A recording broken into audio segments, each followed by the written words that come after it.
आगे मैं चाहूंगा कि एक बार इन कलाकारों के नाम से एक बार जोरदार ताली हो जाए। बोलो कन्हैया भगवान की।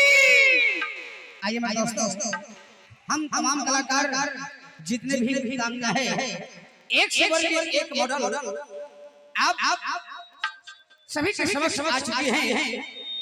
अब यहाँ से हमारी कंपनी का सेवा जारी है और मैं साउंड मास्टर से मैं कहना चाहूंगा कि भैया स्टार्टिंग में 2-4 रिकॉर्डिंग डांस हो जाए जो कि आप लोग का कहना है, फरमाइश है, तो आइए 1-2 रिकॉर्डिंग डांस से आने दीजिए। उसके बाद गजल कव्वाली चित्रहार मनोरंजन सदाबहार और बहुत ही सुंदर पाठ की दुनिया में ले चलेंगे। आइए।